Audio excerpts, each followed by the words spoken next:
ja ma arvan, et jah, see öö kell 3 muutis minu karjäärielus väga palju. Tere tulemast karjäärikäänakutesse. Kui ka sul on lugu sellest, kuidas öösel kell 3 juhtus midagi, mis su elu muutis, siis võta minuga ühendust, kirjuta kristjan@karmo.ee. Karjäärikäänakut. Algab karjäärikäänakute Women in Tech eri, mis valmib koostöös TalTechi IT-teaduskonna ning Smartwork Academy'ga. Saadet toetab IT Akadeemia. Ja täna, kuna meil on siin osa number 66, on meil külas Aive Uus. Tere, Aive! Tere! Räägi, mida sa praegu tööalaselt teed? Täna on mul tööalaselt selline suhteliselt kaootiline elu, ehk et ma olen erinevates koolitusprojektides. Olen olnud ühes Eesti riigi siis koolitusprojektis alates eelmisest kevadest ja olen Koodjõhviga erinevat koostööd teinud ja seal siis aidanud just paar nädalat tagasi üle 100 noorem arendajal mõista, mismoodi kood ka rohkem väärtust võiks luua. Ja siis samal ajal teen oma startupiga sellist suuremat pivotit, et nagu ikka startup maailmas siis asjad muutuvad ja siin AI on maailma muutnud ja ise oleme targemaks saanud, mida siis ikkagi inimesed vajavad, et seal oleme just lähinädalatel siis välja tulemas uute lahenduste ja uute probleemi siis mõistmise ja nendele lahenduste pakkumisega. Tõenäoliselt selleks ajaks, kui see osa välja tuleb, on see juba kõik tehtud. Tahad sa rääkida, mis see on? Ja ma räägin natukene, mul on selles mõttes nimi ei ole lõplikult paigas, aga see kindlasti on üles leitav, et ma kõige rohkem praegu kirjutan oma Substacki, siis erinevaid oma kogemusi ja kindlasti ka uued tegemised saavad seal kajastatud, et see on hästi lihtne meelde, et aiveus.substack.com. Aga lühidalt, mis ta siis on see, et me aitame ettevõtetel selliseid keerukamaid inimesi mõjutavaid muudatusi ellu viia selliselt, et nad siis ka päriselt püsiksid seal. Sest mida ma juhina olen näinud ja mida ma paljusid ettevõtteid toetades olen näinud, on jah see, et üks asi on teha otsus, et näiteks me nüüd hakkame rohkem mõtlema väljunditele ja vähem mõtlema tegevustele, mis on siin tüüpiline, või siis, et me hakkame rohkem strateegilistele asjadele fookust panema, aga kogu see fookuse hoidmine ja siis erinevad näiteks protsesside siis automatiseerimised tänasel päeval väga aktuaalne teema, siis üks asi on tehniliselt need kuidagi ära teha või mingi juhend kirjutada, teine asi on siis tegelikult organisatsioonis need inimesteni viia. Ja meie siis aitame just selliseid suuremaid keerukamaid muudatusi viia organisatsioonis inimesteni ja ühendame sellise AI lahenduse, mängulisuse ja samal ajal ikkagi ka siis sellise human accountability ehk et kuidas siis inimesed teineteist toetavad nendes muutustes. Ma just tahtsingi küsida, et kas üldse on võimalik organisatsioonis teha mingit muudatust, mis ei puuduta inimesi? No jah, võib-olla siis täpsustaks, et inimeste nagu mõttemaailma puudutavaid muudatusi jah, et vahel teinekord mingisugune tehniline muudatus siin ja seal ei vajab ka harjumist, et ikkagi jah, mingi uue tööriista kasutusele võtta, et on nagu see harjumuse küsimus, aga keerukamad on need, kus inimesed peavad ka mingisuguseid siis oma töörutiine, oma mõtlemisviisi muutma, et me just keskendume nendele keerukamatele. Noh, mis lihtsatele ikka keskendud, et on lihtsad ju. Just. Oskad sa kirjeldada, milline su tänane tüüpiline tööpäev on? Minu tüüpiline nädal ja päev tänases maailmas on totaalselt erinev. Üldjoontes jah, ütleme, kui mul on sellised intensiivsed koolituspäevad, siis need on sellised millele ma ettevalmistust juba alustan eelmisel päeval, ehk et ma siis viin ennast teemasse, samal ajal puhkan häält päev enne ja liigun palju ja viin siis ennast sellisesse rahulikku, aga samas siis hästi sellesse sisu sisse. Ja siis koolituspäev ise on selline, mis lendab ja mis on täiesti intensiivne, kus siis oled kogu aeg inimestega. Üldjoontes need koolitused, mis ma teen, on ka pool praktilised, et vahepeal räägin, vahepeal siis teeme ülesandeid, et kõike kohe praktikasse panna. Et sihukest puhtalt teooria koolitustesse ma ei usu. Aga ikkagi, kui sa seal terve päeva oled ja nii-öelda annad endast kõik, et jagada oma kõige olulisemaid kogemusi ja samal ajal kuulata ja pakkuda siis ka ikkagi just neid mõtteid, mida need inimesed võiksid vajada, siis ta on päris palju energiat võtab, mis siis tähendab, et sellel õhtul ja ka järgmisel hommikul ma tahan endale anda vabadust, et siis jälle taastada ja sellest välja tulla. Ja võib-olla näiteks järgmisel päeval on just see, kus ma läbi analüüsin seda. Nii siis selles osas, et mis läks hästi, mida saaks paremini, aga teises osas ka seda, et tegelikult mis inimesi puudutas, mis neid huvitas, et rohkem seda väärtuslikku pakkuda, ja muus osas, millised mu päevad on, sõltub jällegi, kas seal on nüüd kohtumisi rohkem või vähem, aga üldjoontes ma olen endale hästi tugeva piiri pannud, et ma liiga palju kohtumisi ühel nädalal ei taha, sest siis jällegi ma ei suuda seal enam täielikult kohal olla ja ma ei suuda teha ära neid järeltegevusi, mida üks kohtumine tegelikult tahab.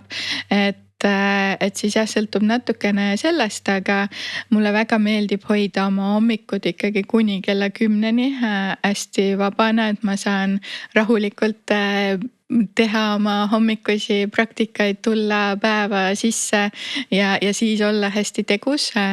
Seejärel on siis sõltuvalt päevast seal erinevad tegevused, erinevad kas siis on loomise aeg, mida mul tegelikult on ka palju, mis võib tähendada podcastide kuulamist, väljas kõndimist ja siis kõikide oma mõtete kirja panemist. Või siis seal on sellised võib-olla praktilisemad olmetegevused. Et väga-väga erinev on mu iga päev. Sa mainisid loomise aega, et just eelmises osas oli juttu leiutamisest, et palju sul seda päevas või nädalas või kuus või ma ei tea on? See on ju olnud tegelikult juhina üks mu suurimaid õppetunde, et loomine on nagu juhi tööst nii suur osa, et olles siin vahepeal pikalt olnud suure ettevõtte tegevjuhi rollis, siis ka mu kalender kippus väga täis minema ja siis alustades startupi ehitamist mulle tundus, et see ongi normaalne, et mu kalender on täis ja siis ma ühel hetkel sain aru, et aga tegelikult ettevõtte juhina, startupi asutajana me ju tegelikult mis iganes inimeste juhina me ikkagi loome nii palju, et see on väga loominguline töö ja kui sul selle jaoks ei ole seda nagu aega ja kohta, siis jäävad need kõige olulisemad asjad tegemata ja siis me olemegi nagu orav rattas seal ja teeme nii-öelda sellist oma kiiret maailma, aga tegelikult ma nagu ei panusta sinna, et kuidas jätkusuutlikult ettevõtet edasi viia ja nii edasi, et ma võtan seda aega väga teadlikult, jällegi sõltub olukorrast. Tänases faasis ma ütleks pool mu tööalasest ajast on loomine. Mingitel teistel hetkedel kindlasti vähem, aga üldjoontes ma ikkagi üritan hoida vähemalt üks päev nädalas, mis on siis selline loometööks, mis võib tähendada erinevaid asju loomulikult, aga mina isiklikult vajan selle jaoks sellist erinevat keskkonda või loodust või isegi kui ma ettevõtet juhtisin aktiivselt siis sellised strateegiapäevad või strateegialõunad minu jaoks alati pidid olema kontorist väljas, sest kontor oma olemuselt juba annab selle vibe'i, et nüüd ma pean neid nii-öelda task'e tegema aga samal ajal just kuskil väljas uues keskkonnas, kas ta on mingi tore kohvik või ta on mingi renditud ruum või ta on üldse jalutuskäik metsas, et see on varieeruv. Aga jah, ma otsin sellist võib-olla rahulikumat ja mingis osas siis inspireerivat paika, et ka ühtesid mulle on meeldinud väga palju teha, kas mere ääres või metsas ja siis jah, olen proovinud erinevaid selliseid koostöökohti, ruumirente, aga just selliseid, mis kuidagi silma paistavad oma sellise loomingulise keskkonna poolest, et mitte ei paku tüüpilist klassiruumi. Ja siis Pärnu on ka minu jaoks koht, kus ma päris palju aega veedan ja kus ma ka olen hästi metsa ja mere ja jõe keskel, nii et. Seda oma eluloo raamatus Adrian Newey, kes on üks edukamaid vormel 1 disainereid läbi aegade, kirjeldas, kuidas, kui McLaren sai valmis oma uue tehnoloogiakeskuse ja seal oli kõik üleni tume hall. Et see niimoodi pärssis tema loomingulisust, et ei saanud head nahka sealt tulla. Mõned tiitlid ikka tulid, aga siis ta vist varsti läks sealt ära ka. Et ühesõnaga keskkond peab olema inspireeriv. Yeah. Sellest võib-olla sellest loomingulisest perioodist, või ajast, et mis need väljundid on, mis sealt tulevad? Sõltub, mis on see väljakutse, millega ma parasjagu tegelen, aga nad võivad olla kõik ja vastavalt sellele ma ka hästi palju tegelikult nii-öelda kalibreerin, mida ma siis kuulen podcast'e, kuulen siis audioraamatuid ja aeg-ajalt, kui ma tunnen, et ma ei vaja seda välist, siis kuulen muusikat ja selle taustal mõtlen, aga need võivad olla alates jah sellest, et kuidas tiimi ehitada, kuidas inimestega töötada, kuidas kellega, mida, kuidas edasi rääkida, aga suuresti, kui ma nüüd vaatan oma viimaseid aastaid, mis on ikkagi ettevõtluses olnud, siis ta on ikkagi selline äri lahti mõtestamine, et mida siis see turg vajab, kuidas seda tagasisidet lahti mõtestada, kuidas sealt leida siis need head väärtuspakkumised ja kuidas neid siis päriselt hästi lahendada, et jah, selline ikkagi tootearendus hästi laias plaanis on vist viimasel ajal kõige rohkem olnud. Aga üldiselt see on mis iganes, sest inimestega töö on ka väga loominguline ja tiimide ehitamine ja see, et sa töötled läbi, et mis väljakutsed tiimis on ja kuidas nendele siis läheneda, et siis plaanid, protseduurid, sõnastused, mõtted, tegevused, mis iganes. Idee on olemas, aga kuidas ma selle nüüd niimoodi sõnastan, et see teistele ka kohale jõuaks sellisena? Näiteks jah, et vahelda siis on jah see, et idee on olemas, kuidas seda ellu viia, teinekord on ikkagi see, et kuidas seda ikkagi lahendada, et mulle hästi meeldib, kui me tegelikult nagu enda pähe paneme tiksuma selle asja, siis ta tiksub seal ja siis ta hakkab ise nagu töötlema ennast, et ka autoga sõitmine ja üldse selline liikumine aitab minul mõelda, et siis ma sõites näiteks Tallinnast Pärnusse olen päris mitu korda avastanud, et kuskil keset maanteed on see, kus järsku need asjad, mis nagu eile tundusid rasked ja ma ei osanud välja mõelda, siis tuleb see vastus, et on jah see, et me oleme nagu midagi pähe istutanud, kus meie fookus on ja tegelikult vastavalt sellele siis on nagu äge näha, kuidas see maailm toetab ja kuidagi need õiged sõnad, õiged podcastid, et mul isegi ei ole nagu tugevat süsteemsust, kuidas ma neid podcast'e valin või kuulan, aga ma näen seda, et kuidagi täpselt see, mis ma siis olen omal pähe pannud, et nüüd ma tahaks seda lahendada, siis just sellele sobituvad podcast'id tulevad. See on natuke nagu Dr. House oli juba üles ehitatud, et tal on mingi probleem, keegi ei suuda lahendada ja siis järsku kuskil täiesti mingi suvaline asi juhtub ja siis kuule, proovime seda. Ma ei ole seda paralleeli mõelnud, aga kui sa nüüd ütled, siis täpselt nii on jah, et. No seal muidugi sageli juhtus seda, et ega see ka ei aidanud, et alles mingi kolmas idee võib-olla tuli nagu see, mis tõi lahenduse, aga noh, see põhimõte just, et sa teadvustad, et sul on vaja sellist probleemi lahendada ja siis su aju hakkab lihtsalt korjama õigeid infokilde kokku ja nendest sünteesima midagi uut. See on väga jah, ma näiteks oma magistritööd kirjutades jooksin mingil hetkel nagu tupikusse, vaatasin, et mis nüüd siis. Tõusin püsti, patseerisin mööda tuba agressiivselt ja siis avastasin, et ma pean nii tegema. Just, et ma nagu tunnen ka seda, et kui ma seal laua taga nagu üritan selle jõuga läbi minna või ära teha, siis tegelikult ta ei toimi kõige paremini, aga jah, just mine õue, liigu ükskõik mis moel, et mul ka näiteks lendamine paneb täiesti mõtte lendama. Ma ei tea, kas siin on nagu sõnade seos, aga jah, kuidagi ta nii on, et see aitab. Kuidas inimestega rääkimisega on? Selles mõttes, et vahel juhtub ka seda, et sa räägid mingist probleemist piisavalt paljude inimestega ja siis keegi on nagu kuule. Mul on täpselt see lahendus, mida sul vaja on, või siis on see, et sa oled seda probleemi maininud ja siis ta tuleb mõne aja pärast ise tagasi, et näed, äkki see aitaks. Ja no see on nagu üks osa mu startup teekonnast olnud, et meie siis ka nii-öelda see eelmine lahendus kui ka tegelikult uus lahendus ikkagi suuresti baseerub ka selles, et räägi õigete inimestega õigel ajahetkel sarnastel teemadel ja see, et teised jagavad oma kogemusi siis satuvad need õiged inimesed, kellel on need kogemused, et seda saab natuke teadlikult ehitada, mida meie oma lahendustega siis ka teeme, aga teisest küljest jah, see aitab tohutult, et just paar päeva tagasi kuskil mul oli see teema tuli nii aktuaalselt üles, et ikkagi ei pea kõiki vigasid ise läbi tegema, et eks me teeme nagu elus neid omajagu läbi ja see on ka okei, aga tegelikult see teistelt õppimine on ka ikka väga maagiline.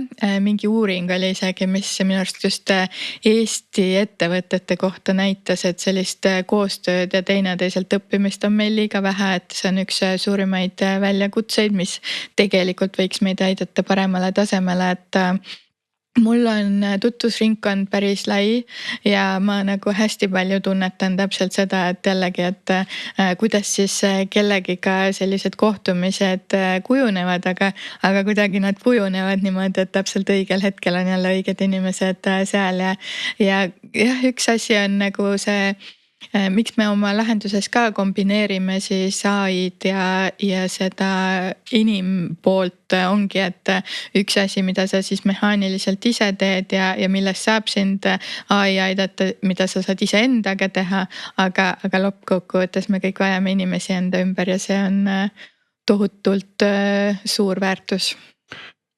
Sa vahepeal mainisid ka seda tagasisidestamist on ju, et korra koolitajalt koolitajale küsimus, et kuidas sa osalejatelt tagasisidet kogud?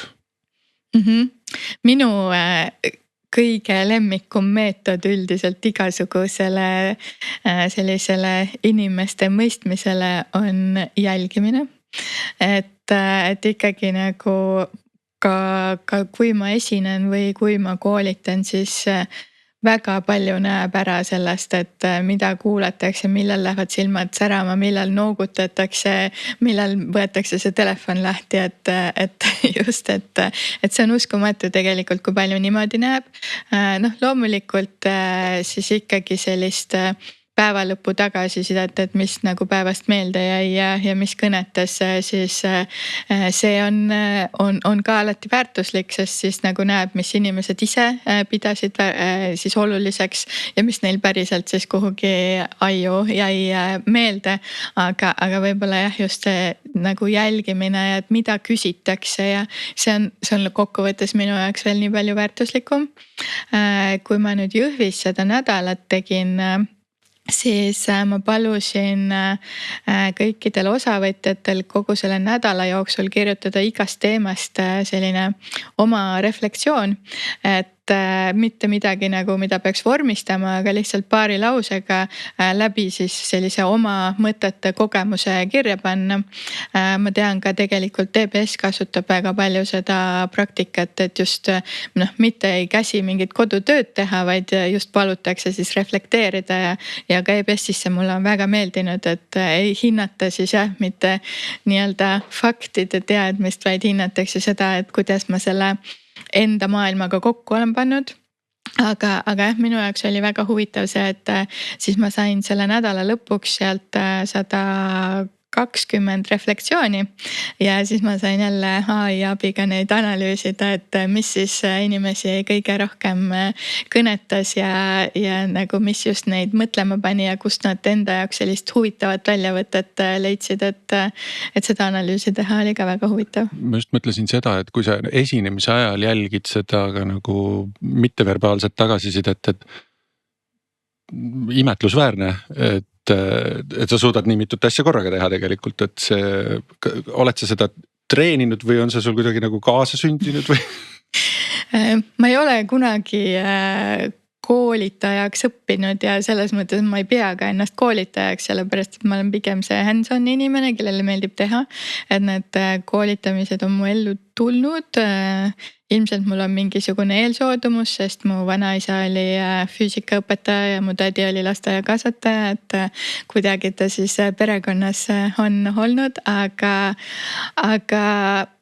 ma arvan, et see tuleb, esiteks siin erineb, et kui ma pean nüüd rääkima kuskil laval sellist täpselt 3 minuti pitchi või sellist 20 minuti talk'i on ju, mis on väga-väga paigas.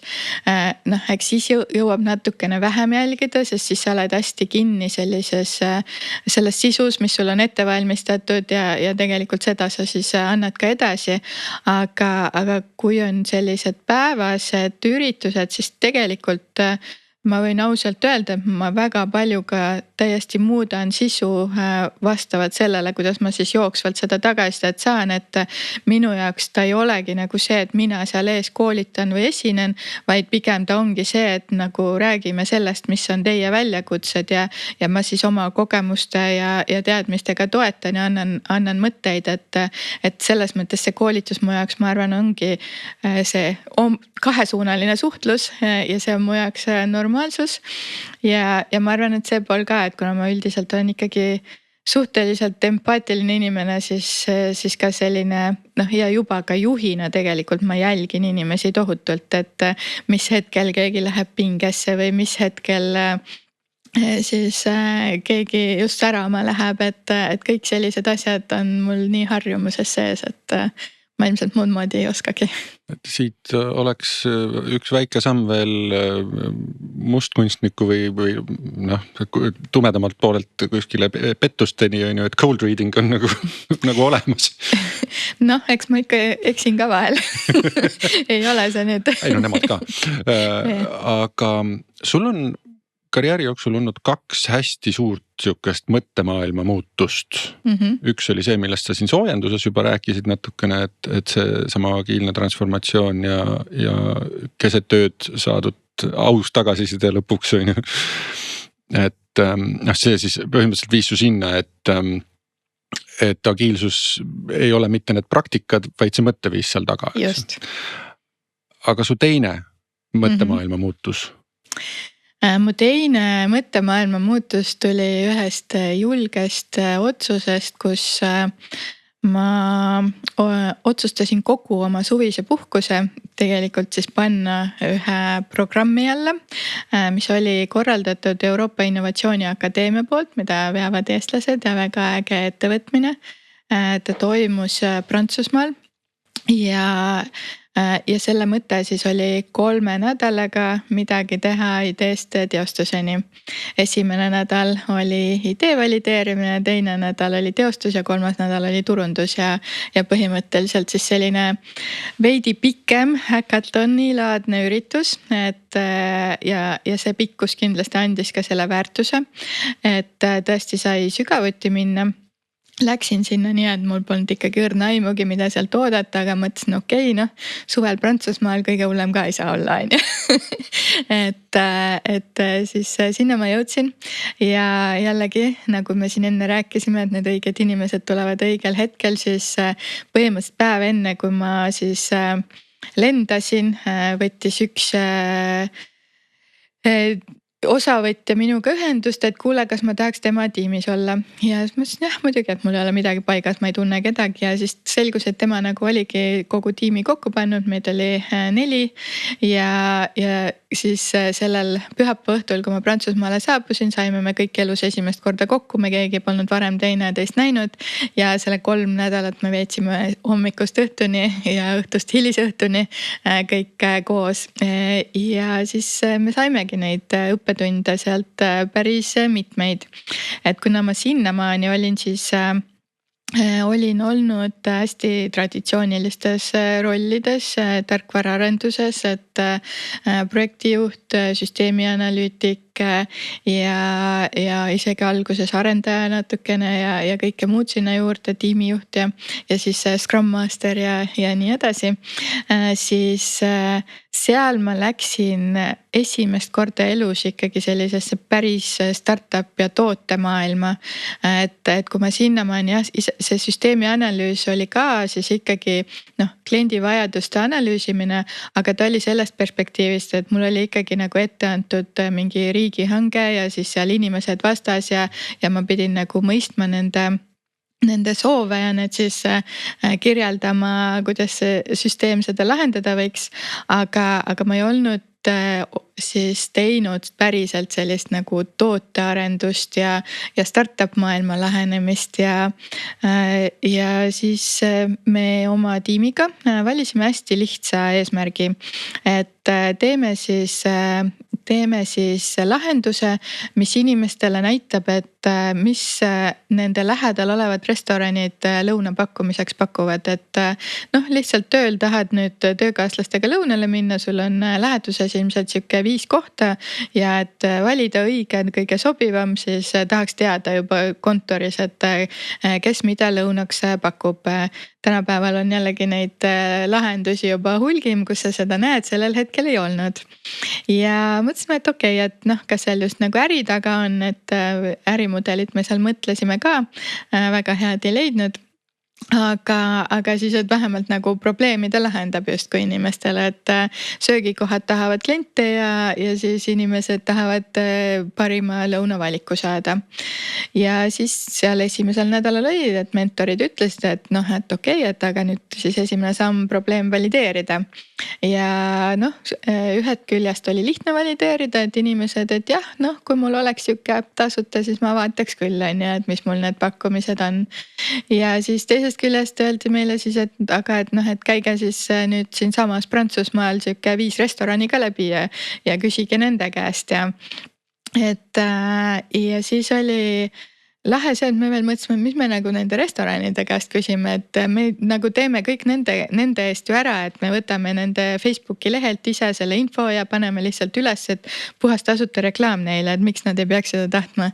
Ja siis oli jah see esimene kord, kus ma sain aru, et okei, me ikkagi eeldame väga palju, et me teame, mida tahetakse, et käisime need 5 restorani läbi ja enamik vastas, et ei, et nagu päevapakkumised on nende jaoks kõige kahjumlikum asi ja nad üldse ei taha sellel ajal nagu rohkem inimesi, et nende ettekandjad on nagu täiesti katki sellel ajal, et nad peavad nii palju jooksma ja et see ei ole üldse mingi probleem, et nad ka tasuta ei taha kuskil üleval olla, et nagu lisaks saada inimesi ja siis kui me nendega siis edasi rääkisime, et lihtsalt nende sellisest eluolust ja muredest ja raskuskohtadest ärisse, siis selgus, et kõige raskem aeg on hoopis kella 2 kella 4, kus neil valitseb täielik tühjus, et lõunasööjad on ära käinud ja siis õhtusööjad pole veel tulnud ja siis samal ajal tegelikult kogu töötajaskond passib seal niisama, et kui me suudaks neile pakkuda lahendust, et inimestele, et ma ei tea, voucherid või midagi, et tehke hiline lõuna, on ju,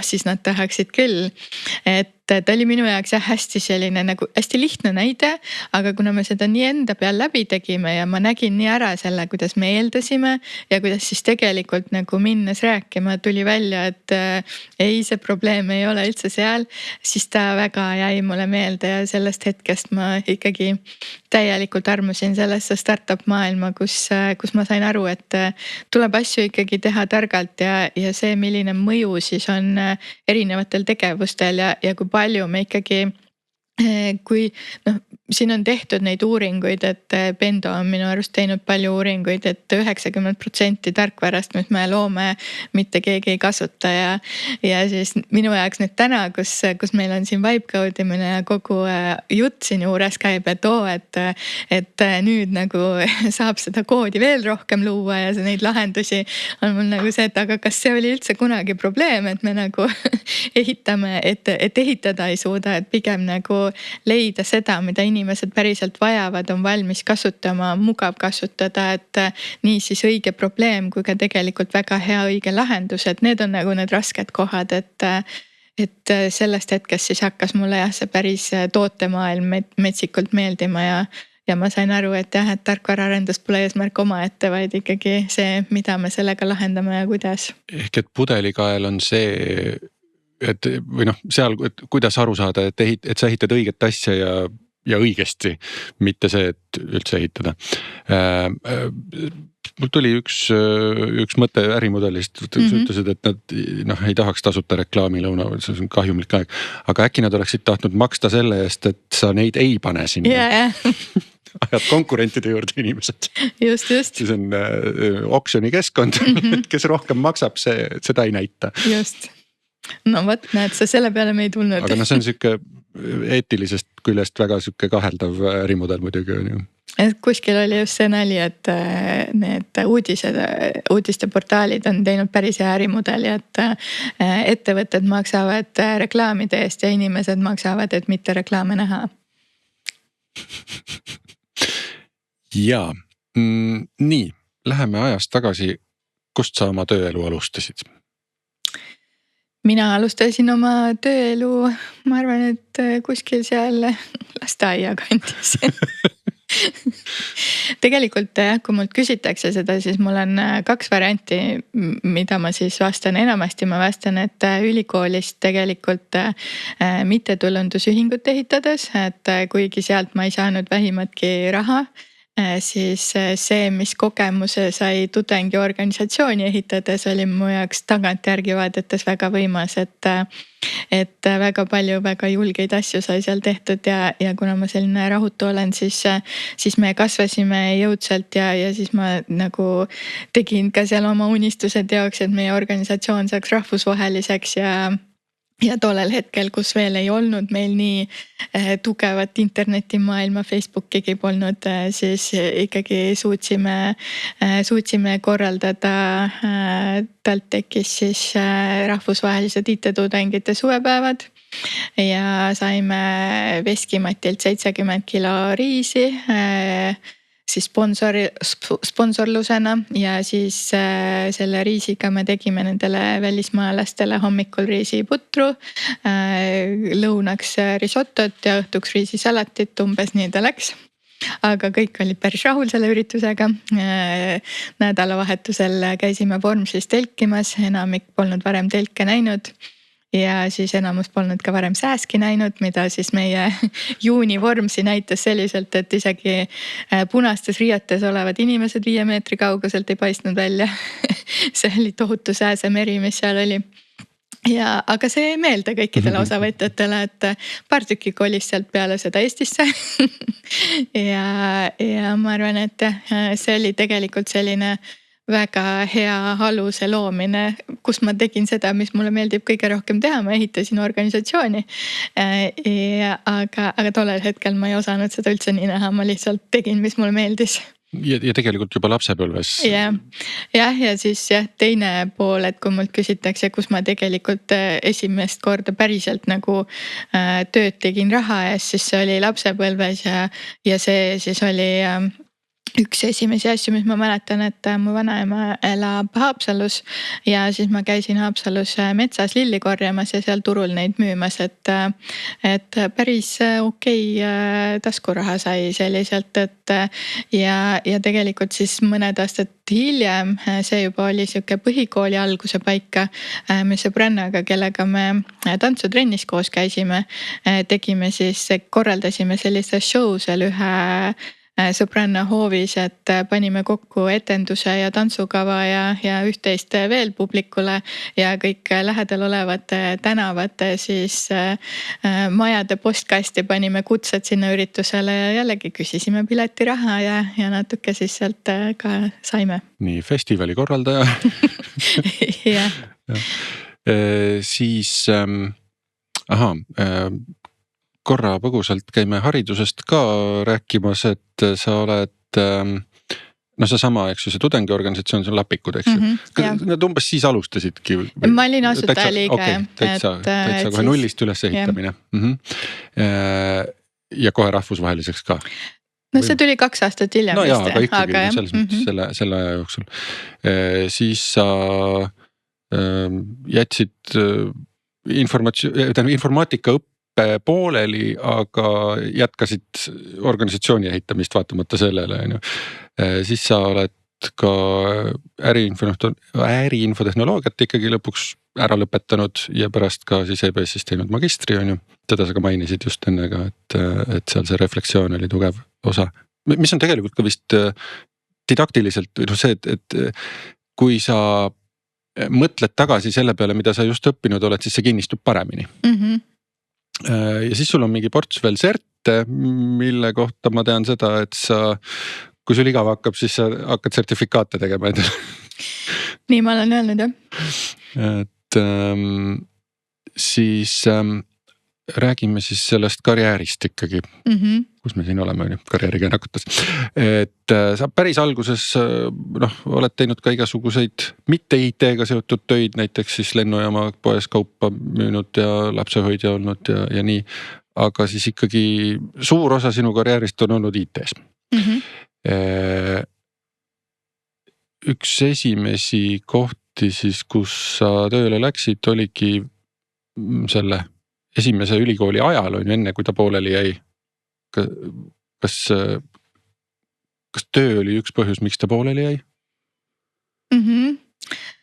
Ma olen selline inimene, kellele tohutult meeldib õppida, sellepärast on seal neid serte ja ülikoole kõike on seal loetelus.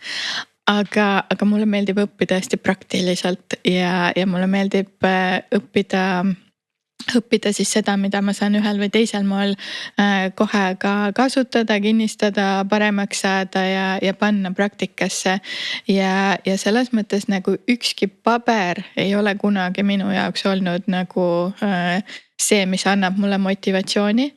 Et keskkooli lõpus ma kindlasti tahtsin ülikooli minna, see ei olnud mu jaoks üldse nagu küsimus. Ma sattusin informaatikasse väga juhuslikult, et see on see lugu, kuidas siis mulle pinginaaber ütles, et tema vend õpib informaatikat ja see on päris lahe. Ja meie siis mõtlesime, et lähme siis ka. Et siuke see elu on, vahel viib õigesse kohta. See on see jah, siuke turunduse vorm, et info lihtsalt levib. Just. Inimeselt inimesele. Aga ta sobis mulle sellepärast, et mul oli matemaatika tugev ja siis selline süsteemne mõtlemine ja kuigi ma arvutitest ja programmeerimisest ei teadnud ikkagi suurt midagi, siis mulle tundus, et nagu olemuslikult ta võiks olla midagi, mis mulle sobib.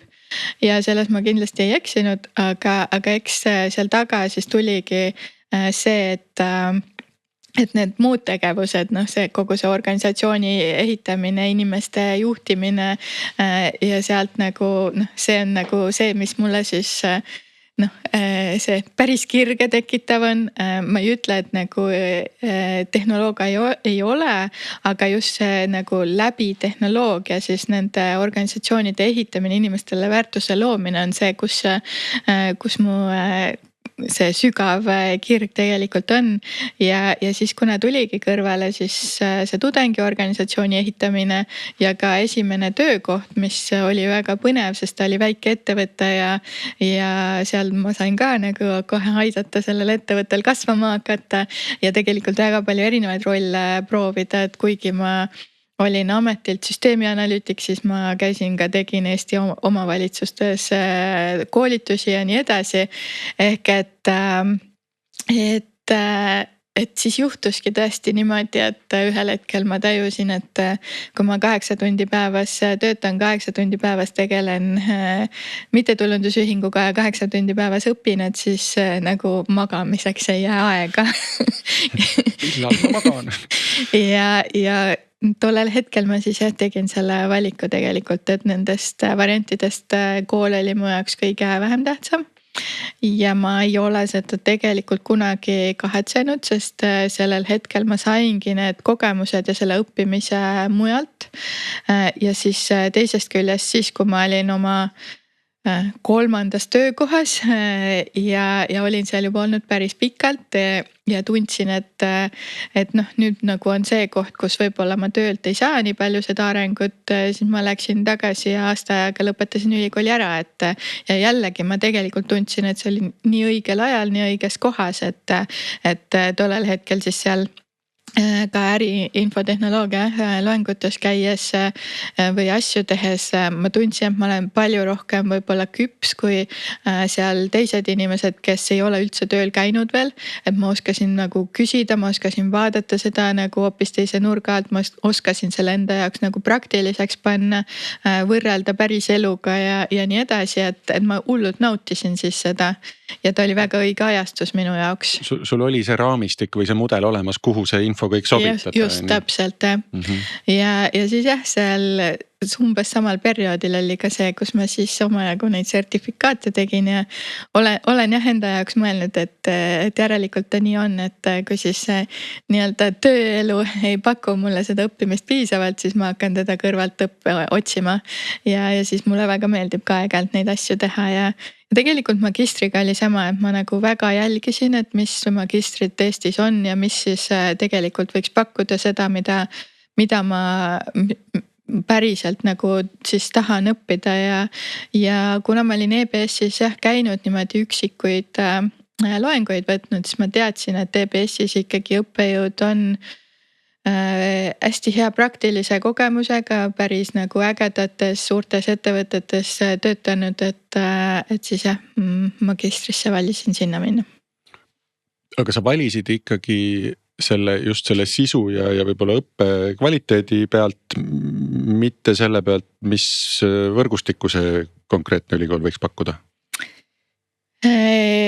Otsustamishetkel ma tegelikult võrgustikule ei mõelnud jah, et see võib-olla tuli nagu hiljem kaasa. Noh, tegelikult isegi seal olid ka huvitavad käänakud, kuidas siis kui ma hakkasin golfi mängima, siis täiesti algajana mitte midagi osates. Ma olin just astunud EBS ja EBS teeb siis igal septembril sükest habakukk kappi, kus sees on võistlus võistkondades golfis.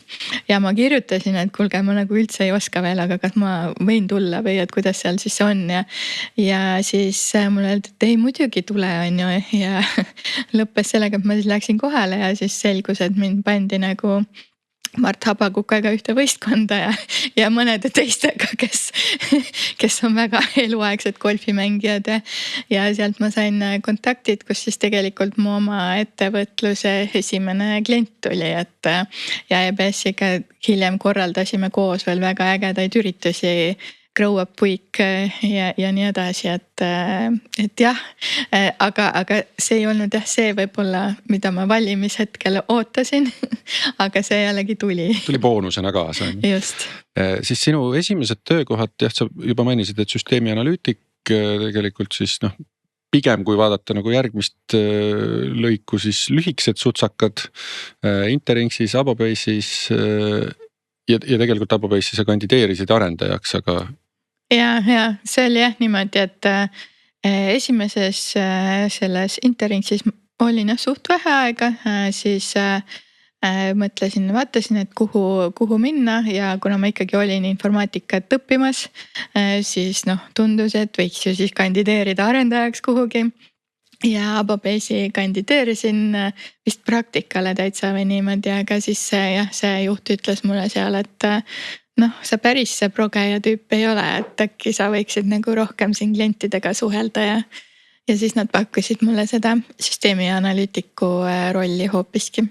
Kui paarkümmend aastat tagasi oli veel aeg väga selline, et progejad ei suhtle klientidega. Ja täna see on hoopis teistmoodi ja ma ise töötan nagu hoopis teistmoodi viimased 10 aastat ei hoia arendajaid kapi taga, vaid pigem ikkagi nii lähedal kui võimalik, aga seal on eks ju see, et muidu see nii-öelda kommunikatsiooniahel muutub liiga pikaks ja info lihtsalt läheb tõlkes kaduma. Täiesti, et see on üks asi, mida ma väga palju nagu olen ettevõtetele ka selliste mentorluse käigus aidanud mõista, et see, et me võtame nagu, tahame mingisugust probleemi vaigistada sellega, et võtame veel ühe vahendaja vahele, et see ei ole see valuvaigisti, mis pikas perspektiivis aitaks, et tegelikult ikkagi mida loomulikult nagu meil on erinevad rollid ja päris see, et nüüd arendaja ainult äripoolega loobki kogu süsteemi on ju, et eks seal ikkagi on nagu need erinevad vaated vahel, mida sinna juurde panna, alustades sellisest tootevisioonist ja sellest poolest. Aga isegi kui sul on need erinevad rollid, siis ikkagi on vaja, et see kommunikatsioon oleks nii otsene kui võimalik, et alati olen ma nüüd viimased 15 aastat korraldanud arendajatele neid ka lõppkasutajatega kohtumisi, et ikkagi kõnnime koos selle lõppkasutaja jalgades ja saame aru, mida ta tunneb, et kui me tegime toodet diabeetikutele, siis me leidsime, et okei, me ei taha ise diabeeti läbi proovida. aga mis me siis ka tegime, oli, et me kutsusime kontorisse lihtsalt ühe ema, kelle lapsel oli olnud peaaegu terve elu siis esimest tüüpi diabeet ja mitte selleks, et üldse, ma ei tea, talle müüa toodet või talle näidata toodet, me isegi ei rääkinud sellest tootest, vaid me rääkisime tema elust, et milline ta elu välja näeb, mida ta kardab, millal ta mõõdab, mis otsuseid ta sealt teeb ja peale seda kogu nagu arendustiim oli, et vau, et nüüd ma saan aru ka, miks ma ehitan seda. et jah, see on muutunud hästi palju, et selline alguse poole ei olnud seda. Aga siis pärast, ütleme, et esimest sükest paari natuke lühemat sutsakat, siis tuli juba päris pikk süke. 9 aastat, 9 kuud. Jah, võt. Ilus number oli. Affectos siis, eks ju. Kas sa alustasid seal mis rollis? Ma alustasin, minu meelest ma ikkagi läksin sinna veel süsteemi analüütikuna. Aga siis tuli suhteliselt kiiresti tuli juurde see, et ma tahtsin projektijuht olla ja siis ma sain ka oma tiimi, et ma ei mäleta, mis nagu aastate lõikes need täpselt juhtusid, aga jah, seal oli neid rollivahetusi oli omajagu, et süsteemi analüütikus siis mingi siuke osakonna juhini välja, et erinevad rollid olid seal. Ja tegelikult see IT-konsultatsiooni äri, eks ju. Et see on siuke, et sa saad seal tegelikult väga palju õppida mitte ainult oma organisatsiooni kohta, vaid ka nende klientorganisatsioonide kohta, et kui sa seal ikkagi nagu aktiivselt sees tegutsed, siis sa näed organisatsiooni kultuure, sa näed kuidas kellelgi mingid protsessid on üles ehitatud, et eriti nii analüütilise ajuga nagu sina oled, et ma kujutan ette, et sa võtsid sealt ikka nagu väga palju kaasa. Ja eks see 9 aastat ja 9 kuud sellest tuligi, et tegelikult seda vaheldust oli seal hästi palju ja neid erinevaid võimalusi ja kliente ja vaateid, et ka need 2 transformatiivset hetke, mida ma olen siin täna maininud, et hakata siis agiilselt asju tegema ja siis ka see tootemaailma mõtlemine, et need mõlemad juhtusid selle perioodi sees, et jah, alguses seal olid erinevad suured kliendid, seejärel päris pikalt me tegime koostööd Maanteeametiga, kus olid väga lahedad juhid, kes oskasid suurelt mõelda ja julgelt mõelda. Ja siis sealt tuligi see, et hakkame siis ikkagi agiilselt asju tegema ja siis oli kogu see õppimine ja siis seal tiimi kasvamised ja erinevad, et tegelikult see töö oli väga-väga vaheldusrikas ja ma arvan, et tänu sellele ta selliseks väga pikaks ka läks see aeg. Aga siis ikkagi lõpuks tuli teatav väsimus sellest põhiliselt, et kliendid olid enamasti riigisektoris, tahaks näha, mis mujal maailmas ka toimub, on ju. Ja mul oli mitu hästi konkreetset sellist kohta, kus ma nagu esiteks ma ikkagi tundsin, et isegi kui ma nagu näen erinevaid kliente, siis ikkagi olles ühes organisatsioonis, kus tehakse asju ühtemoodi, et mu maailmapilt jääb kitsaks. Et tahaks nagu näha ka muid variante ja siis teiseks oli jah see, et tõesti ma tundsin, et kuigi riigis annab väga palju teha ja annab väga nagu mõjusaid asju teha, siis tahtsin erasektorit proovida, et mingis mõttes erasektor ikkagi minu jaoks on sihuke kiirem ja võib-olla ühest küljest nagu julmem, teisest küljest õiglasem, et riigisektoris, kui sa selle hanke võidad, siis sul justkui on töö garanteeritud, noh, mis tingimustel sõltub täpselt hankest. Erasektoris ikkagi, kui sa nii-öelda ei tee head koostööd, siis iga kell võidakse sind väga lihtsalt välja vahetada. Aga ka teisest küljest, et kui sa nagu näitad väga head tööd, siis riik paraku ei saa jätkata sinuga koostööd, aga erasektoris saab, et jah, mingid sellised väärtused olid, mille peale ma tundsin, et okei, nüüd on see aeg, kus ma ikkagi kindlasti tahaks proovida seda erasektori poolt. Ja siis sa saidki kohe pakkumise, mis pani silma särama ja... Siis oli tegelikult see hetk, kus ma arvan, et kuna ma olin selle otsuse teinud, et ma kindlasti lähen ära, siis ma võtsin vastu lihtsalt esimese pakkumise, mis tuli. Et see oli väga lühike töö, ma olin 9 kuud Delfis. Ja ta ei olnud tegelikult see nii-öelda täpselt õige roll mu jaoks, et ma läksin sinna sellise ärianalüütiku rolli ühte suuremat projekti vedama, et seal taheti juurutada kogu siis Ekspress Meediale tellimuste süsteemi toodet, mida arendati Soomes.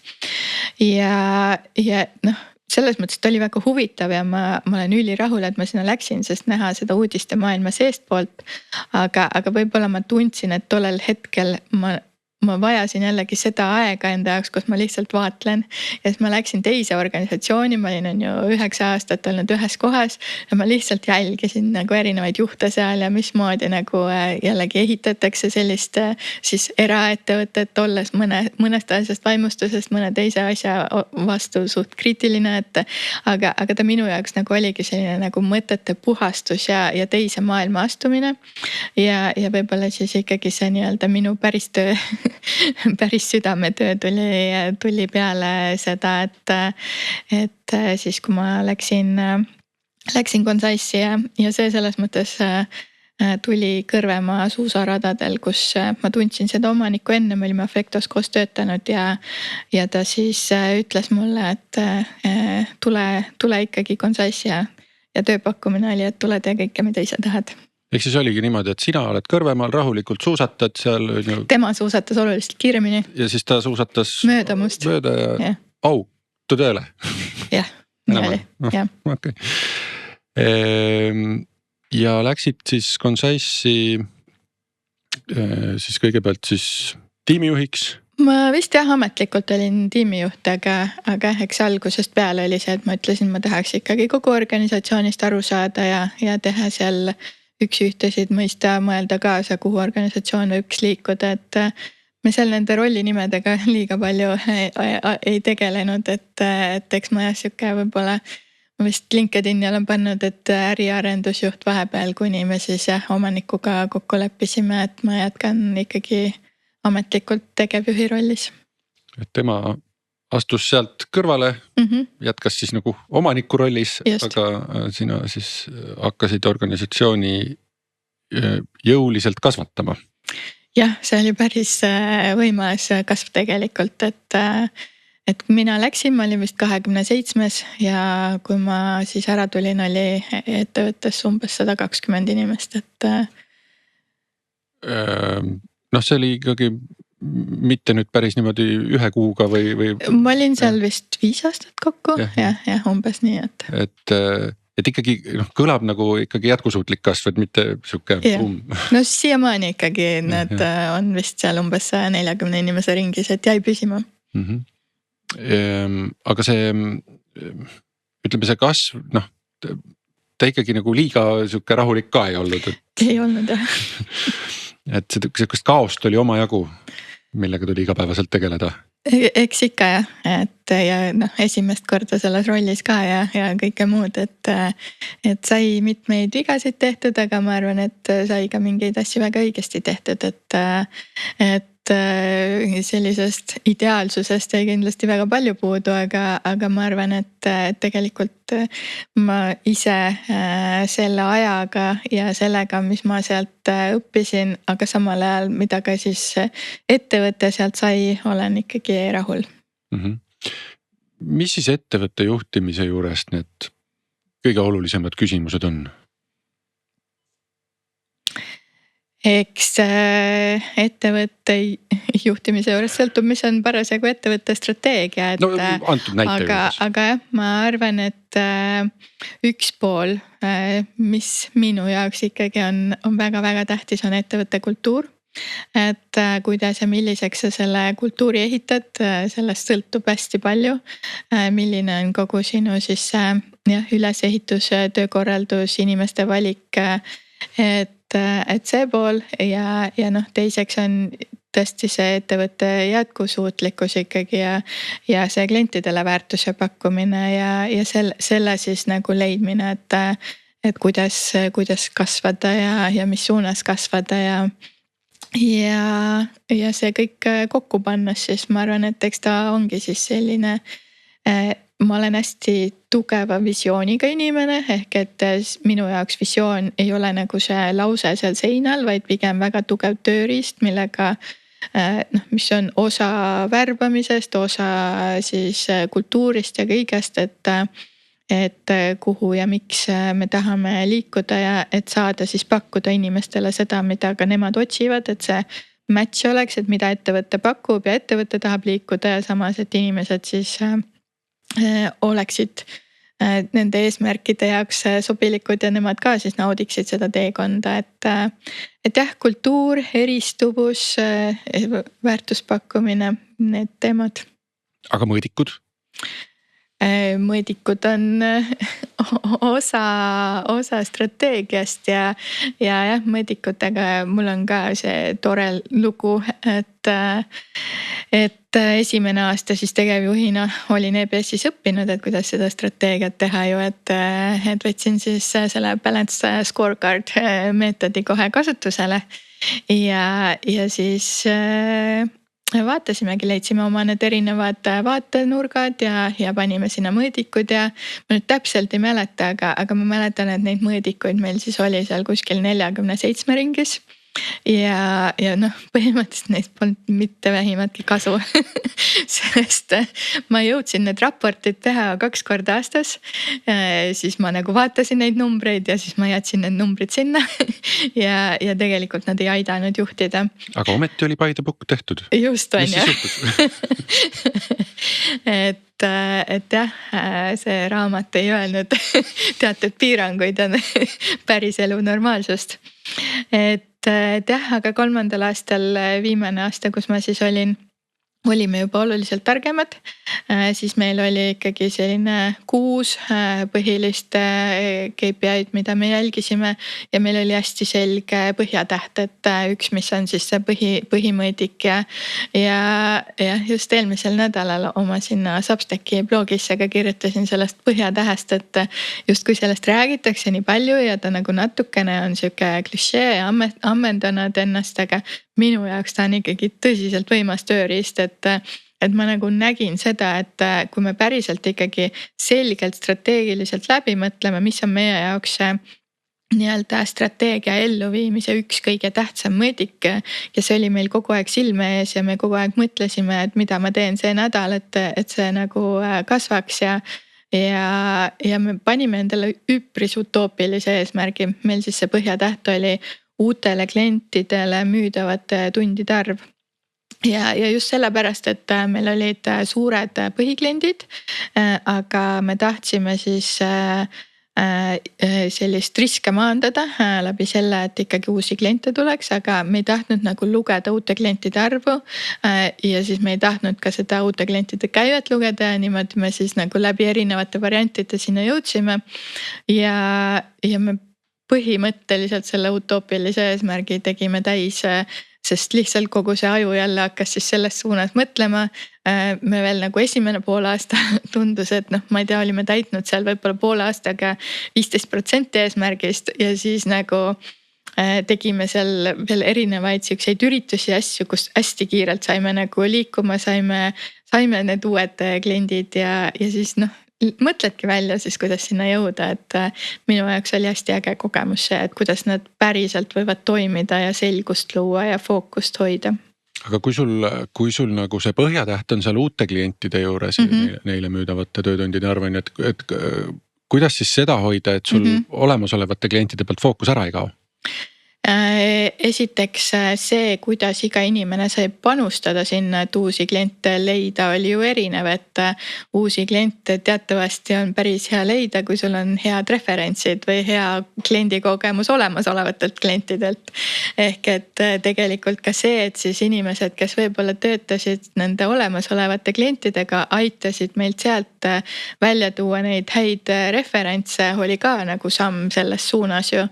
Et aga noh, minu jaoks muidugi on teine pool ka, et tihti küsitakse, et noh, et see põhjatäht, kas see tähendab, et nagu kõik muu ei loe üldse on ju, noh ikkagi sul on ju need nagu kõrval erinevad nagu tervisemõõdikud ka on ju, et klientide NPS ja nii edasi on ju, et ega jah, see põhjatäht ei tähenda, et need teised asjad kõik võivad nagu alla kukkuda, et aga lihtsalt ta näitab on ju, et kuhu me paneme selle põhifookuse, mida me veel oluliselt parandada tahame. Et jah, see päris teiste asjade arvelt ei peaks tulema. Just, et selles mõttes noh ikkagi ja see natukene nagu see töötab nagu liitintress umbes, et kui sul olemasolevad kliendid on rahul, siis sul on oluliselt lihtsam uutele müüa ja siis... Meil reaalselt oli uusi kliente, kes tahtsid enne kõne teha olemasolevate klientidega. Et nagu värbamises soovitajale helistamine, sama lihtsalt ettevõtte või inimene. Just. Ühel hetkel sa pidid ikkagi tegema raske otsuse sealt ära tulla. Miks sa otsustasid ära tulla?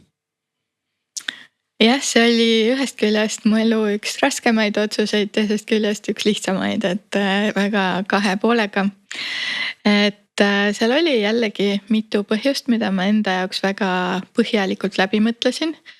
Et ma tundsin, et mind ikkagi nii tõmbas see tootemaailm, et see, mis sealt Prantsusmaalt alguse sai umbes 10 aastat varem, et kuigi me töötasime paljude startupidega, ma sain teha nagu seda tootemaailmas asju, siis ikkagi nagu noh, ma olin seal sees sellise konsultandi või nõuandja või kaasamõtlejana ja ma ihkasin ikkagi nagu ise proovida seda tootemaailma, et päris nagu seal sees olla, et ja noh, tänaseni minu jaoks hästi-hästi kõnetab ja ma arvan, et on nagu mu jaoks õige koht ikkagi olla seal päris toote lähedal ja seda ehitada. Ja teine pool siis võib-olla oli ka see sisemine kirg ikkagi, et tagasi sinna, mis oli lapsepõlves, et nagu ma olin vahepeal millegipärast maha matnud selle ettevõtja rolli, et noh, ma ei tea, et palgatöö tegelikult ju stabiilne ja tore ja noh, ongi, ma arvan, et oluliselt rahulikum ja kõike muud sellist, et mitte, et nagu tegevjuhi roll oleks rahulik olnud, aga võrreldes ettevõtjaga ikkagi oli.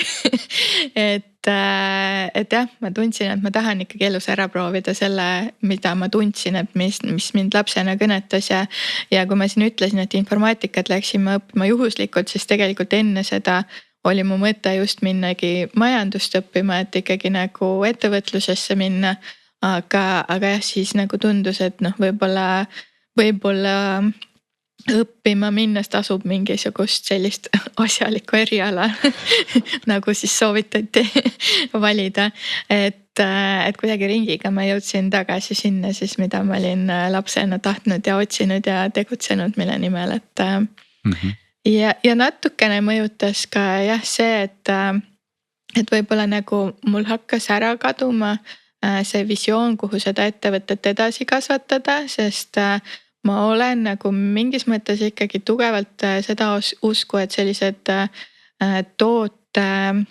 tootearendustiimid püsival moel võiksid olla ettevõtte sees, mitte siis väljastpoolt sisse ostetud, sest inimeste jaoks on keeruline ikkagi olla kahes kultuuris korraga ja isegi kui nad ettevõtted saavad ülihästi läbi ja sul on väga tihe koostöö, siis ta ei ole ikkagi päris sama. Ja ma jah tundsin, et sellisesse riigihangete maailma ma tagasi ei tahaks minna ja teisest küljest ja sellisesse korporatiivmaailma, kus siis võib-olla nagu selline sisseostmine on okei ja samas siukses startup kasvumaailmas peaks ehitama neid tiime sisse, mitte sisse ostma. Ja siis hüppasidki ülepeakaela startup maailma. Jah. Et ühelt poolt, noh, sa olid siis juba natukene ka Tehnopolis mentorina neid nõustanud. Aga samal, noh, siis lõpetasid Consize'is ära ja panidki oma idu pidanema. Mul oli jah neid startupiga kokkupuuteid oli hästi mitmel moel, et me olime Consize'iga näiteks Estbani liikmed ja siis ma olin seal mentor olnud, läbi mille me tegelikult siis ka Consize'i kliente leidsime tollel hetkel. Ja siis ma olin Tehnopoli mentorite nimekirjas ja siis jah, hiljem ma siin olen veel olnud erinevate inkubaatorite mentorina, et praegu Soomes ühes Redbrick inkubaatoris, et see startup maailm ei olnud mu jaoks nagu uus, et ma olin selles maailmas väga sees olnud juba ikkagi aastaid. Et ma teadsin, mida ta endast kujutab ja eks see tõmbaski mind. Aga jah, siis ta oli see nagu julge otsus, et kui üldiselt ehitatakse startupi töö kõrvalt, sest niimoodi on alguses turvalisem, siis jah, ma tundsin, et tegevjuhi roll pole see, mille kõrvalt jõuab ehitada, et need kaks on natuke nagu mul siis selle ülikooliga kunagi oli, et õpid, ehitad MTÜ-d ja käid tööl ja siis nagu seda muuda aega ei jää, et jah, need ei sobinud kokku. Ja siis ma tegin lihtsalt selle otsuse ära, et ma lähen jälgin oma südant. Ja panid siis käima siukse asja nagu? meil oli esialgu 2 ettevõtet tegelikult, Co-Founder ja Co-Thinker. Et Co-Founderiga me tegime jätkuvalt koostööd erinevate startupidega, aidates neil MVP-sid ehitada. Aga me tegime seda natuke teisel moel, ehk et ta oli siis käibe poolest suhteliselt madal, aga me tegime nagu tulemuspõhiseid kokkuleppeid. Ehk et kas me siis saime sealt startupiga, tegime sihukest revenue share mudelit või tegime ka osaluse jaotust. Näiteks EBS-iga ühte startupi ehitasime, kus me saime ka osalust. Aga jah, sellisel moel me siis ka aitasime pigem nullist ehitada erinevaid tooteid üles. Nendest kõige põnevam minu jaoks oli siis, ja kus sai alguse minu koostöö Codejõhviga. Ehk et kui Codejõhvi üldiselt siis pakub sihukest ümberõpet, et kes tahab tehnoloogia maailma minna, siis nad olid näinud, et aga tegelikult ettevõtete juhid, kes on oma ala spetsialistid, näiteks finantsalalt, ka võiksid paremini aru saada, mida tähendab endast tehnoloogia maailm. Nad ei ole seda kunagi päriselt nagu õppinud ega proovinud ja ilmselgelt neil ei ole aega aasta või 1,5, et minna seda päriselt selgeks õppima. Aga tekkiski siis mõte, et äkki me suudame teha mingi sellise lühikese programmi, mis oleks siis just tippjuhtidele, kes tegelikult siis on oma valdkonna spetsialistid, aga nüüd on leidnud ennast kohast, kus nad juhivad tehnoloogia ettevõtet. Ja selle nagu toote nullist ehitamine oli ülipõnev. Me alguses vaatasimegi, kuidas siis sellised õppeplatvormid hästi on tehtud erinevates kohtades ja lõime sinna ka selle sisu ise ja arvasime, et meil on juba paari kuuga asi enam-vähem valmis ja siis hakkasime testima. Hakkasime siis testima nende mittetehniliste inimeste pealt, keda me siis proovisime programmeerima panna. Ja nad ei saanud ikka nagu mitte midagi aru alguses. Meil oli Asas oli kunagi ka sihuke koolitus nagu testimine juhtidele. Ma ei mäleta, kas oli poolepäevane või päevane, aga igatahes et see võimalikult kompaktne just, et nagu mingit aimu anda, mis see on, et eriti, et juhid oskaksid siis testijatega ühist keelt kiiremini rääkida või paremini aru saada. See ka ikka mõned koolitused ma mäletan, me tegime, aga siin võib-olla tuli ka nagu see sama asi, et ega neid maailmu nagu nii lihtsalt, nii kiiresti ei lähenda. Me tegime pikemalt, meil olid alguses 3+1 päeva ja hiljem me tegime ta 2+1 päeva pealt. Aga tegelikult jah, me ikkagi selle kasutajate testimise pealt metsikult tegime ringi. Ja siis jah, lõpuks oligi see novembri lõpp, detsembri algus, kus meil siis SEB juhtkonnaga oli esimene päris kliendi siis koolituspäevad Jõhvis. Siis 2 nädalat enne me veel testisime ja me ei saanud sealt kätte seda mõju, mida me tahtsime, sest me hästi nagu valideerisime selliselt, et me lasime inimestel teha neid ülesandeid, me olime iga ülesandele pannud endale taha nagu mida me tahaks, et inimesed siit taipavad ja siis nagu osalt juba hakkas tulema ja ta oli jõukohane, aga ta ei olnud ikkagi veel päris see ja siis nagu viimased 2 nädalat oli jälle see, kus lihtsalt ajule tuli öelda, et okei, nüüd leia lahendus on ju.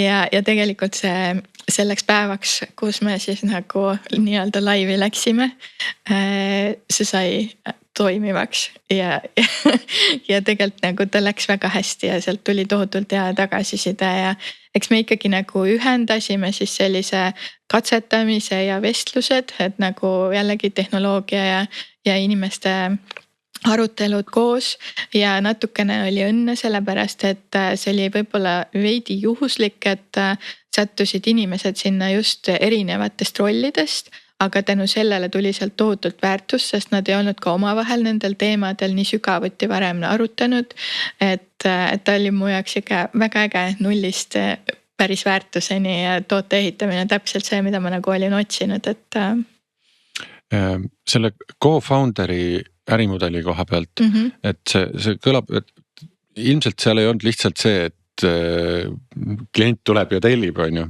et sa pead ise ka ju hindama, et kas see äriidee üldse võiks lennata või mitte, sest sa tegelikult ju panustad sinna, et see on ikkagi rohkem sihuke riskipõhine kui tavaline teenuse müük. Et see kõlab nii põnevalt. Aga siis ikkagi see startup sündis ka seal umbes samal ajal, mida sa veel praegugi teed, eks ju, kus see Pivot on käimas, jah, et koos Inkeriga me hakkasime teda otseselt arendama pool aastat umbes hiljem. Ja see siis oli sellise eesmärk on aidata inimestel professionaalselt areneda. Ja seda siis just läbi nagu kogemuste jagamise ja sellise mastermind gruppide lähenemise. Aga kus me siis hästi tugevalt eristusime, on just see, et ta oli väga hästi süstematiseeritud, et kui muidu sellistel gruppidel kipub olema see, et 2 korda on tore rääkida ja siis hajub ära, siis kuna me panime sinna taha ikkagi sellise, ehitasime ka tehnoloogilise platvormi, mis aitas siis neid kohtumisi hoida teemas, muuta mänguliseks, haarata inimesed kaasa, siis tegelikult ta tõi päris häid tulemusi. Meie üks kindel alustala oli see, et me teeme väiksed grupid ja need grupid on püsivad. Ehk et umbes 6 inimest ja siis need 6 inimest käivadki aasta aega iga 2 nädala tagant koos ja jagavad neid kogemusi siis erinevatel teemadel.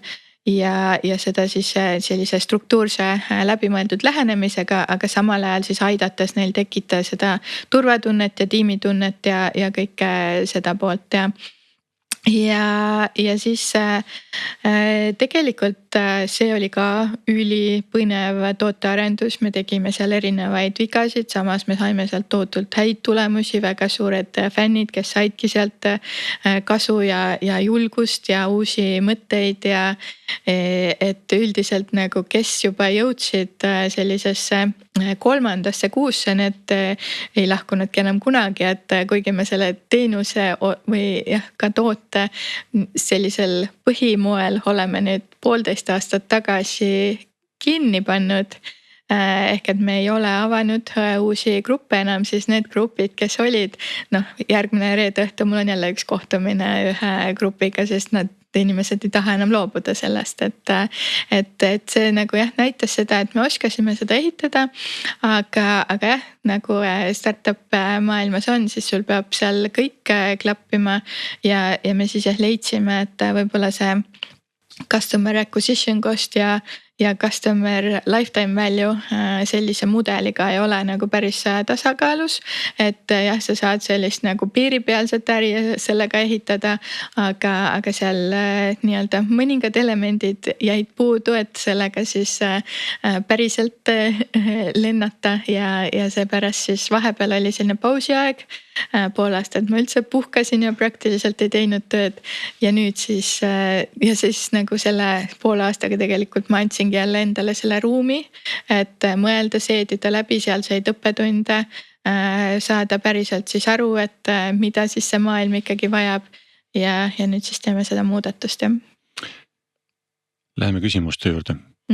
Mis on põhilised hirmud, millega sa oma karjääri jooksul oled pidanud toime tulema?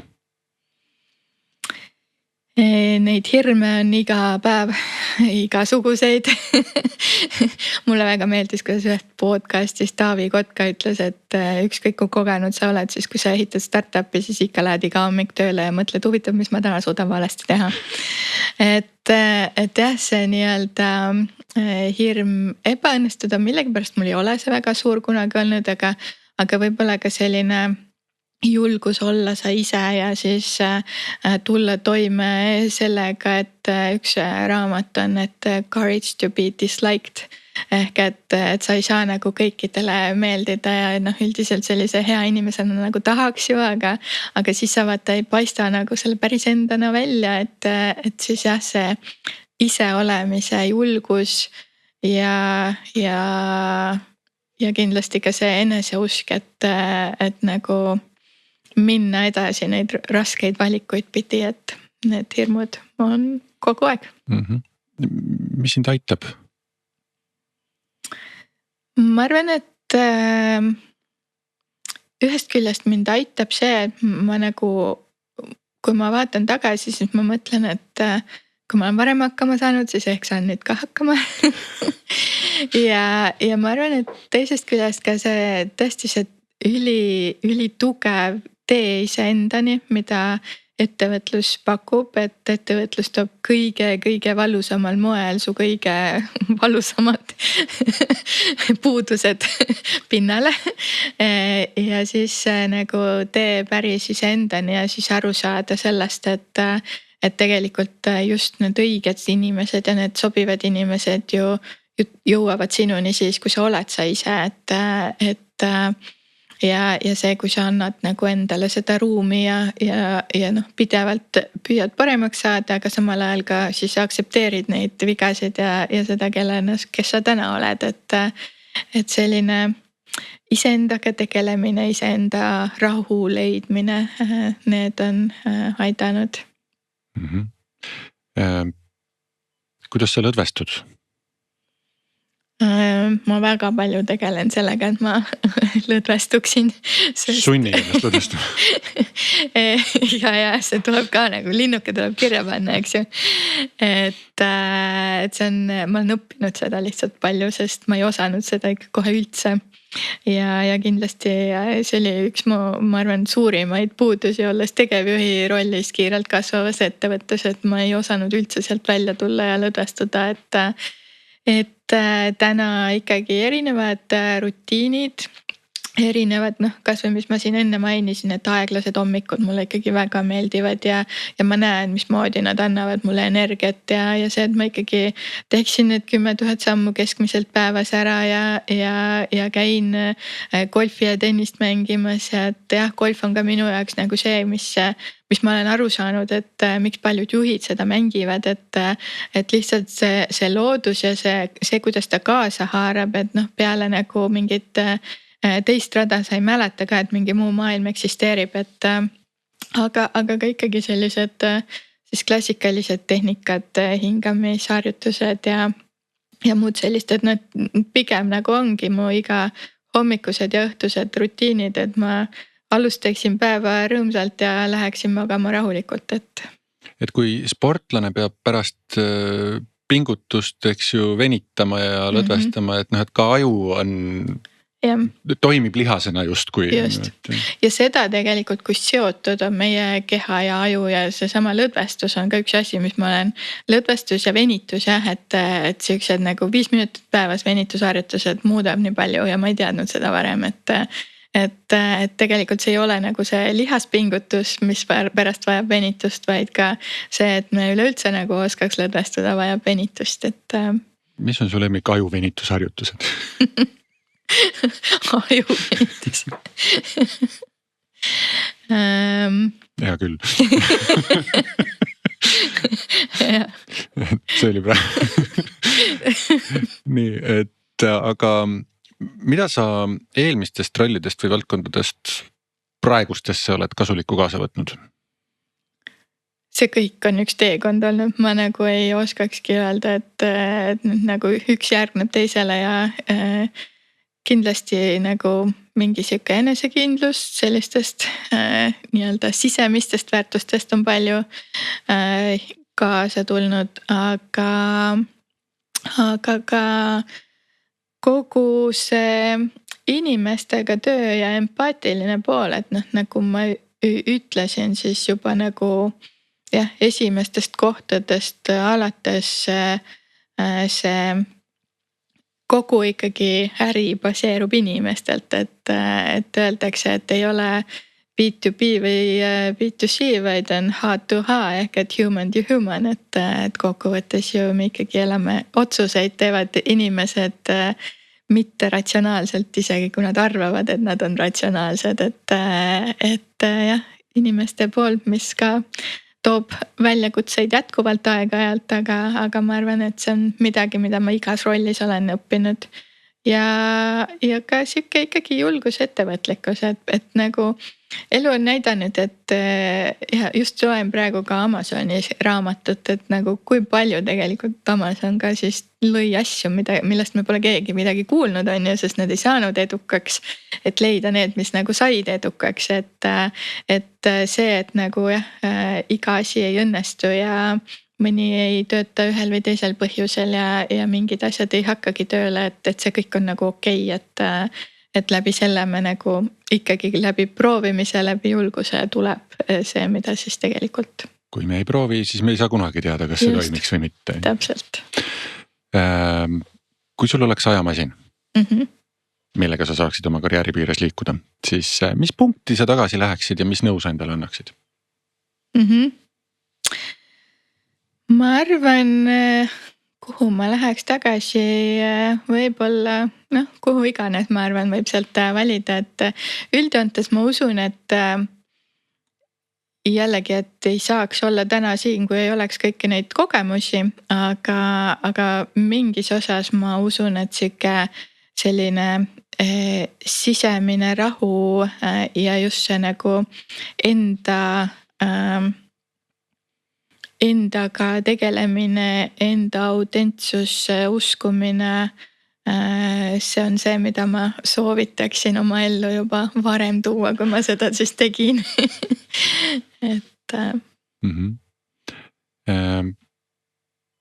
Kui see praegu oleks meil töövestlus, siis millega me riskime, kui me su tööle võtame? Ma olen autentne mina, sest ma olen selle nüüd ära õppinud ja ma arvan, et jah, mulle ei meeldi, kui siis ma ei saa mingisuguseid oma vajadusi näiteks ei kata see töökoht, et nagu siin juba läbi käis, siis ma vajan kogu aeg sellist uue õppimist, et mulle paar korda on öeldud, et ma ei tea, et miks sa ära läksid sealt riigihanke maailmast, et sa olid ju nii hea selles, aga see juba näitabki mulle, et see inimene ei mõista, et see, et nagu ma nüüd olen selles hea ja teen lihtsalt seda edasi, et sellega ma nagu kaotan oma sära, et see ei toimi minu jaoks. Et ma pean ka tegema asju, mida ma ei ole varem täpselt sellisel kujul teinud ja mis siis arendavad ka mind. Ja teisest poolest kindlasti ma arvan, et sellist ikkagi ambitsioonikat eesmärki, et ettevõtted, kes tahavad lihtsalt stabiilselt jätkata nii nagu nad on, et need pole ka minu jaoks, et seal ka ma pigem muutun kurvaks. Ja ütleme, see nagu kanaarilind oleks see, et kui ma näen, et sa hakkad tegema sertifikaate, siis muuda midagi kiiresti. Aijal on igav. Jah. Siis on sul mõni ebapopulaarne arvamus? Kindlasti. Ma arvan, et üks selline mingid sellised uskumused ka, jällegi sõltub, kust seda ebapopulaarsust vaadata, aga jah, mingis mõttes ikkagi kogu see pool, et kui palju tasub panustada siuksesse kultuuri inimeste kaasamisse, ja avatud suhtlusesse ettevõttes, et see, ma tunnen, et paljude inimeste seas ikkagi on ebapopulaarne, et näiteks ka juhina ikkagi minu jaoks jagada sellist enda haavatavust, kui ma ei tea, mingi kliendi mittesaamine teeb mind kurvaks, siis olen reaalselt tiimikaaslastele öelnud, et andke mulle pool tundi, ma lähen nutan ja siis hakkame lahendust otsima. Et nagu jah, ja ka avatus hästi tegelikult finantsides ja selles, kus me oleme, et ikkagi kuidagi öeldakse, et kas peaks inimestele jagama, kui meil on ettevõttel praegu rahaliselt raske või nii, siis mina ikkagi usun sellesse, et inimesed on täiskasvanud ja pigem ma nagu olen aus ja avatud ja kui see tõesti kellelegi ei sobi, siis ta saabki teha nagu teised valikud ja ta saab teda teha varakult, mitte nagu ma ei varja seda, et jah, sihuke, ma ütleks, et väga tugev siis aus ja võib-olla ka sihuke haavatav kultuur, et tegelikult ma ikkagi näen, et see ei ole populaarne päris tihti. Aga samal ajal ta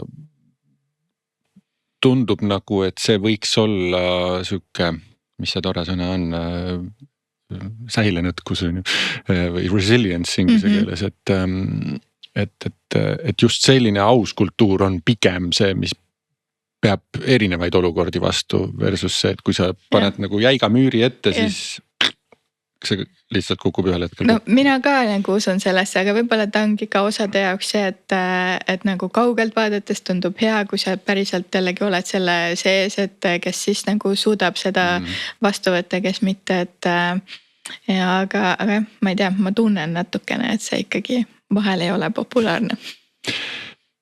Mis on sinu unistuste töö? See, mis ma täna teen. Aga lapsepõlve unistus? Eks ta ikkagi siuke ettevõtete ehitamine ja juba siis ma tegin äriplaane ja kõike, et see tegelikult see on loomine, et see on nii naljakas, ma olen nii palju oma elust mõelnud, et ma pole üldse loominguline inimene, sest ma ei oska laulda ja joonistada. Aga nüüd ma nagu olen aru saanud, et just see ikkagi, et ma saan nagu ise luua ja võib-olla sellepärast on ka see ettevõtlus mulle sobiv, et ma ei saa nagu kuskil kastis olla, kus ma võib-olla kellegi teise loodut ainult saan nagu ellu viia, et mul on nagu endal ka vaja seda loomist.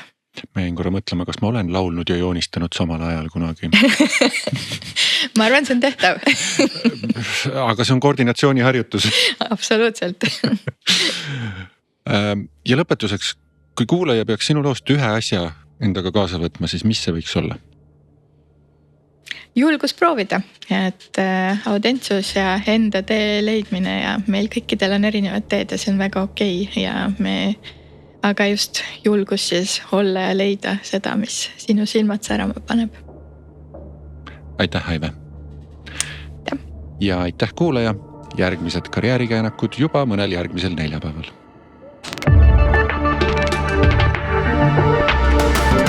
Karjäärikäänakud.